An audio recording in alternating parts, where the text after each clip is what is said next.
അത്രയും ഫാസ്റ്റായിട്ട് കണ്ടുപിടിച്ചുകൊണ്ടിരുന്ന ഞാൻ പരാജയം നേരിട്ടപ്പോൾ എനിക്കങ്ങ് ഭയങ്കര മെൻ്റൽ പ്രഷറായി. ഈ 3 മണിക്കൂർ സമയം കിട്ടിയിട്ട് ഞാൻ ആ വീട് അരിച്ച് പറക്കി നോക്കി, എനിക്കിത് കണ്ടെത്താൻ പറ്റിയിട്ടില്ല.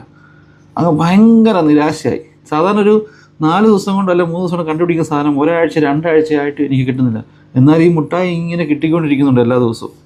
അങ്ങനെ ഒരു ദിവസം എനിക്ക് ഒരു മുട്ടായി കിട്ടിയപ്പോൾ ഞാൻ നോക്കിയപ്പം നമുക്ക് അതിൻ്റെ ഒരു ലെയർ വരുമല്ലോ ഈ പുറത്തെ പാക്കറ്റിൽ, അതിനകത്തൊരു അരിമണി ഇരിക്കുന്നു. ഞാനപ്പോൾ ഈ അരിമണി എവിടെയോ ഞാൻ കണ്ടിട്ടുണ്ടല്ലോ എന്നുള്ളത് പെട്ടെന്നൊരു ചിന്ത. അപ്പോഴാണ് ഞാൻ മനസ്സിലായ ഒരു പാത്രത്തിൽ അമ്മ അരി നിറച്ച് വെച്ചിട്ടുണ്ട്. ആ ഒരു പാത്രത്തിലുള്ള അരി ഇരിക്കുന്നത്. അപ്പോൾ അമ്മ പിന്നെ അങ്ങോട്ട് പോയപ്പോൾ ഞാൻ പെട്ടെന്ന് ആ പാത്രം നോക്കിയപ്പോൾ ആ പാത്രം നിറയെ അരിയാണ്. പിന്നെ ഒരു സംശയത്തിൻ്റെ പേരിൽ ഞാൻ ആ അരി ഒന്ന് മാന്തി നോക്കിയപ്പോൾ ഇതിൻ്റെ അടി മുഴുവനും കിക്കാറ്റാണ്. ഈ പാത്രത്തിൻ്റെ അടി മുഴുവനും കിക്കാറ്റ്, അതിൻ്റെ മണ്ടയ്ക്ക് അമ്മ അരി ഇട്ടേക്കുക. സത്യം പറഞ്ഞ് ഞാനങ്ങ് ചിരിച്ചു.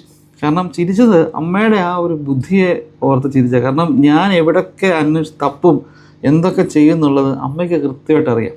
എൻ്റെ അമ്മയുടെ കഴുത്തരം കഴിവല്ല, എല്ലാ അമ്മമാരുടെയും അപ്പന്മാരുടെയും കഴിവാണ്. മക്കളുടെ ലെവൽ അവർക്ക് മനസ്സിലാക്കാൻ പറ്റും, അവരെങ്ങോട്ട് പോയി എന്നുള്ളത്. ഞാൻ പറഞ്ഞു വരുന്നത്, ഞാൻ എപ്പോഴും അമ്മയോട് പറയുമ്പോൾ ഞാനൊരു ഡിറ്റക്റ്റീവ് ആയാൽ, ജീവിതത്തിൽ ഞാനൊരു ഡിറ്റക്റ്റീവ് ആയാൽ അതിൻ്റെ ക്രെഡിറ്റ് എപ്പോഴും ഞാൻ അമ്മയ്ക്ക് തരുന്നു. കാരണം അമ്മയാണ് എന്നിലെ ഒരു ഡിറ്റക്റ്റീവിനെ ഉണ്ടാക്കിയെടുത്തതെന്ന് ഞാൻ എപ്പോഴും പറയും.